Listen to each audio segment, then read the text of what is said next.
over the last 14 years, I've seen a huge change of personnel in the orchestra, and like any community of people, any body of employees, it changes as life goes on.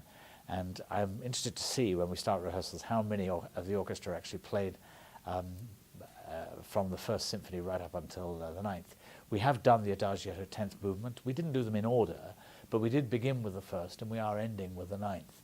And I think what this is for a conductor is this ninth symphony is like a mountaineer getting to the top of Everest, or it's like this is the same week that Roger Bannister, the week we're talking in, is the week that Roger Bannister broke the 4-minute mile for the first time 60 years ago.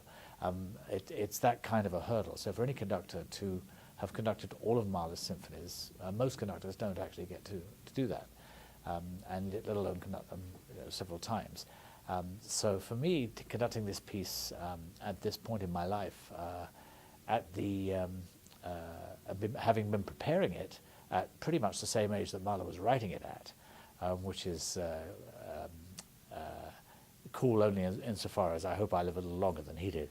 But having reached that sort of that point in my own life where I'm able to look back on this canon of work, it's a little bit terrifying because if the truth be told, some of the symphonies are a lot easier than others.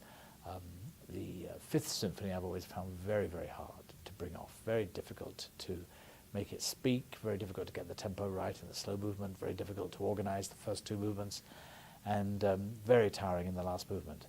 The Sixth Symphony, the Second Symphony, the Third Symphony, I didn't find these, when I did them for the first time, any trouble at all. The First Symphony, awkward, but now I feel I've sort of got a grip on it. The Eighth Symphony, just exhausting to conduct. In fact, the first time I conducted the Eighth Symphony, which was about 20 years ago in Winnipeg, I was completely shattered for about a month because I spent so much nervous energy in rehearsals and performances that my bones were aching, and I was pretty unfit in those days. So I remember being absolutely shattered.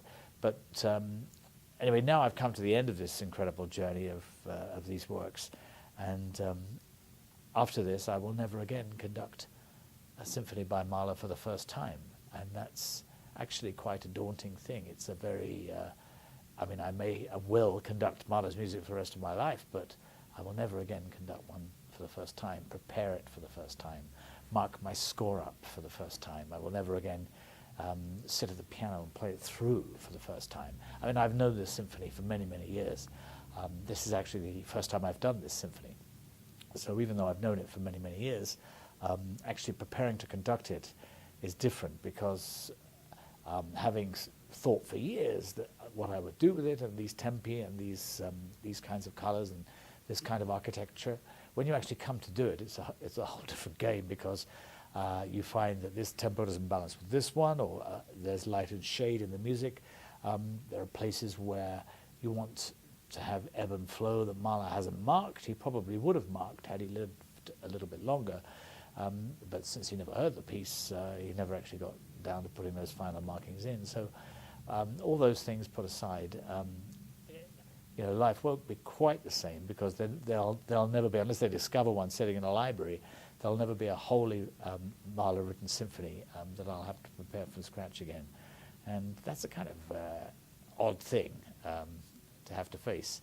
I remember thinking that this was some years ago though, when after I conducted all 9 Beethoven symphonies, I remember for the first time, this is 20 years ago or so, feeling odd about that. There'll never be another Beethoven symphony, but they're incredibly difficult every time you come back to them. But it's the getting inside them. It's the really imbibing the flavor of it and getting it into muscle memory, getting into your being, so that it becomes part and parcel of what you do, like an opera singer does with a role. You have to get right inside it. So you never, of course, know everything about a symphony, ever. So there's always that hurdle to get over. But it's of all the composers whose works I've wanted to conduct, whose symphonic works I've wanted to conduct, Mahler was almost at the top of the list, and now Beethoven, Brahms, Mahler all ticked off.